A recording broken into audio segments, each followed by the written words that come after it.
Iya Bunda, menanggapi sidang perceraiannya Paula dan Mbak Aim hari ini, dua-duanya hadir, tapi ekspresinya keduanya bertolak belakang. Yang satu senyum-senyum bahagia, yang satu menangis. Gimana Bunda sebagai seorang psikolog melihatnya ada sidang perceraian, yang satu nangis karena apa dan satunya lagi ketawa-ketawa juga biasanya karena apa Bunda? Harusnya logisnya harusnya berpikir ya, kalau teringat akan anak-anaknya pasti akan ada rasa sedih harusnya, karena kan ini kan sesuatu yang apa ya, tidak bisa diperbaiki lagi berarti kan gitu ya.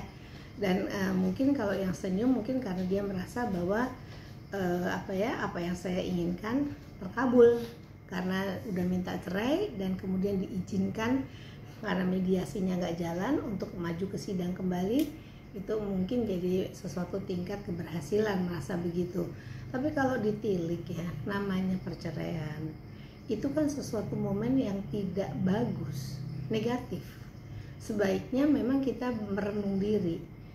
Mungkin bukan harus nangis meraung-raung atau ketawa terbahak-bahak, tetapi merenung.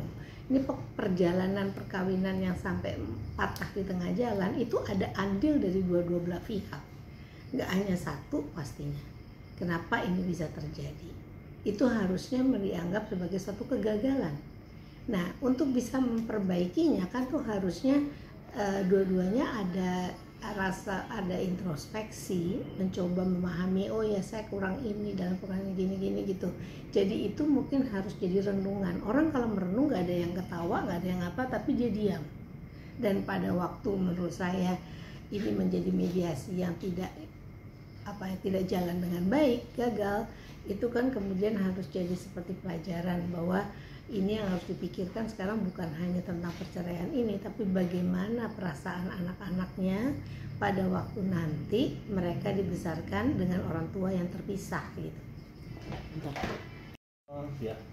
Bunda, untuk dampak anak-anaknya mungkin ya Bunda, setelah melihat kedua orang tua berpisah, kan jejak digital pasti ada Bunda ya, lihat orang tuanya dugaannya selingkuh terus berpisah, terus diliput dari semua media. Seperti apa sih Bunda ke depannya?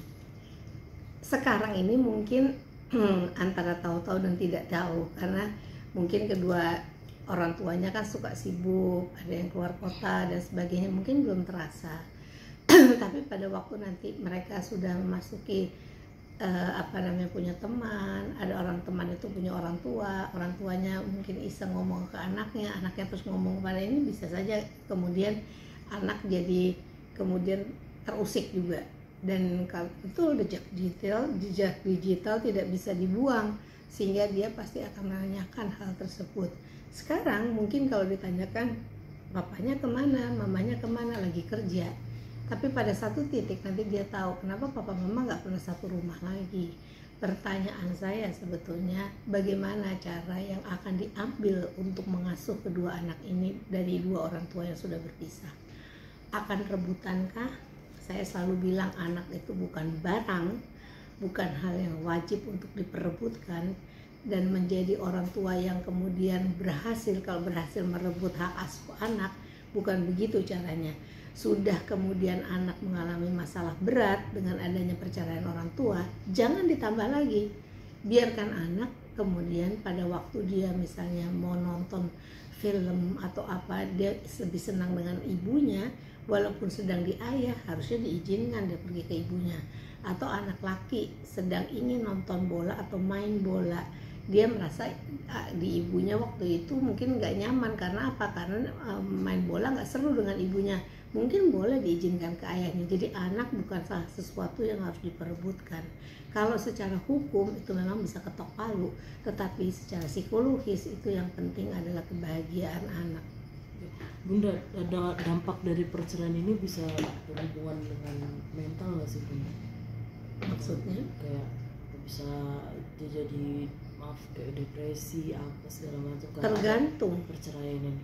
Tergantung bagaimana kedua orang ini menyikapi apa yang terjadi saat ini. Jadi kalau dianggap perceraian ini menjadi sesuatu yang betul-betul luar biasa, memukul dan sebagainya, bisa saja berdampak, merasa gagal dalam hidup dan sebagainya. Tapi kalau ini dianggap sebagai kayak ya udah terjadi, ya udah begitu aja, mungkin aja nggak sampai terlalu parah gitu. Sebetulnya mereka sih kalau menurut saya lihat dari sisi anak, orang tua sih terserah aja mau perasaannya apa, tapi yang kasihan anaknya. Makanya orang tuanya harus dewasa sekali untuk bisa mengatasi masalah ini yang kemudian terkait dengan anak-anaknya. Bunda tadi pagi juga dari postingannya Paula ada membahas tentang NPD. Lagi viral juga NPD ini, mungkin seperti apa sih Bunda melihat? Saya nggak menyarankan orang menggunakan istilah NPD, Narcissistic Personality Disorder. Itu sesuatu yang harus ditegakkan diagnosanya oleh seorang pakar, ya. Kalau sekedar posting, orang kemudian mempersepsikan ini kayaknya arahnya ke sana deh, ini arahnya ke sana. Padahal siapa yang tahu, belum tentu hal itu terjadi. Tapi juga lucu kalau out of nothing tiba-tiba muncul postingan tentang hal tersebut. Orang pasti mengkait-kaitkan. Jadi jangan menggunakan istilah itu, karena ini belum ada penegakan diagnosa apapun tentang siapapun yang dituju itu. Kalau menurut saya berkiblatlah kemudian membuat diri kita menjadi lebih baik saja dulu gitu. Nah, tapi kalau ciri-ciri orang yang NPD gitu, Bunda mengetahui nggak sih kayak gimana? Iya, ya tahu, tetapi kan belum tentu orang yang ini kan orang yang NPD itu kan adalah berkiblatnya pada dirinya.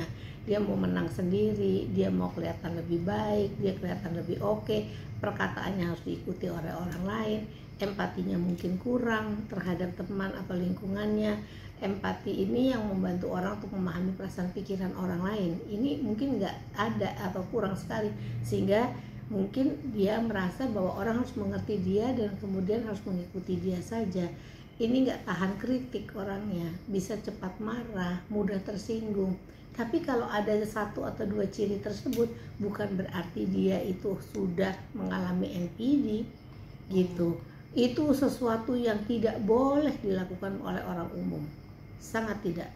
Diagnosanya seperti apa Bunda? Kan kalau misalnya orang demam nih, oh ini kecapean. Ya itu tadi yang saya bilang, ciri-cirinya gejalanya itu mudah marah, nggak bisa toleran dengan orang, kiblatnya pada dirinya sendiri, ingin diador dan sebagainya. Tapi jangan diomongin tentang ini deh, nanti Anda salah memislead masyarakat untuk mengatakan sesuatu yang bukan ranah kita gitu. Oke. Bunda mau ngebahas sedikit tentang kondisinya Paula nih Bunda. Setelah bisa dibilang juga banyak media yang kulitin dia habis-habisan, bilang ada yang bilang bukti perselingkuhannya ada megang, terus dia memojokkan dia berselingkuh. Kondisinya Paula menurut Bunda sendiri seperti apa dengan dia tadi keluar dari ruang persidangan nangis, terus ketika ditanyain soal anak juga dia tiba langsung murung mukanya, langsung sedih. Iya, kalau menurut saya belum tentu dia nangis karena masalah dibilangin selingkuh dan sebagainya. Kita juga mesti nanya ke dia, saya juga nggak tahu kenapa dia menangis, tetapi bahwa kemudian orang menguliti dia dan sebagainya, sok tahu. Karena belum tentu orang yang menguliti itu sangat paham dan sangat tahu tentang apa yang terjadi di lingkungan keluarga ini, gitu. Dan kalau misalnya kita bilang saya punya bukti loh tentang perselingkuhannya dan sebagainya, kalau orang normal, orang dewasa, dia tidak akan menggunakan itu ditaruh di media sosial, tapi dia akan melakukannya di persidangan, di ruang sidang, di mana tertutup dan sebagainya. Tadi sudah dibilang jejak digital tidak bisa dihapus. Anak-anak masih kecil, nanti kalau menjadi dewasa gimana cara mereka menanggapi itu? Menurut saya seperti itu.